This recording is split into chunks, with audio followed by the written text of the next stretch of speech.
বর্তমান সরকারের মন্ত্রী প্রতিমন্ত্রীরা বিভিন্ন সময় অসংলগ্ন অসত্য কথাবার্তা বলে থাকেন। তারা প্রতিনিয়ত অসত্য কথা বলেই যাচ্ছেন লাগামহীনভাবে। আর সড়ক ও সেতুমন্ত্রী রবিউল আলম বলেছেন কোথাও কোনো অতিরিক্ত ভাড়া নেওয়া হচ্ছে না এবং আরও খুশির জন্য তারা অনেক জায়গায় কম ভাড়া নিচ্ছেন নাকি।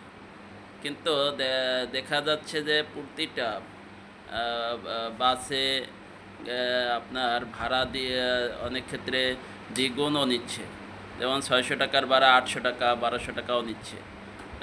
এরকমের নজির অসংখ্য রয়েছে। কিন্তু যখন স্বাভাবিকভাবে কোনো জায়গায় মন্ত্রী বা এমপিরা সফরে যায়, তাৎক্ষণিকভাবে তাদের সামনে তো হয়তো বা কিছু কম নিয়েই থাকে। কিন্তু এইটাকে যদি দৃষ্টান্ত হিসাবে উপস্থাপন করেন, এটা অসংলগ্ন। কিন্তু আপনার তো বাস্তবতা নিতে হবে। মানুষের যে ভাড়া দিয়ে যাচ্ছে সেটা মানুষকে তাহলে আপনি অসত্য প্রমাণিত করতেছেন, আর না হলে আপনি অসত্য। সকল মানুষ অসত্য হতে পারে না। যারা গ্রামে যাচ্ছে তারা সবাই বলতেছেন ভাড়া দ্বিগুণ নিচ্ছেন। অনেকের টিকিটে ধরেন 600 টাকার ভাড়া 600 টাকাই লেখা হয়, বাড়তি আবার 200 টাকা নেওয়া হয়, 800 টাকা। বলা হয় যে এই টাকা হইলে যাবেন, না হলে চলে যান। এরকম মানুষকে ঠেকিয়ে তারপরে এই ভাড়াগুলো নেওয়া হচ্ছে।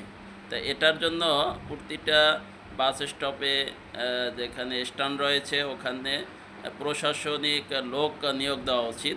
তাহলে এগুলো নিয়ন্ত্রণ করা সম্ভব। এছাড়া আদৌ এগুলো সম্ভব নয়।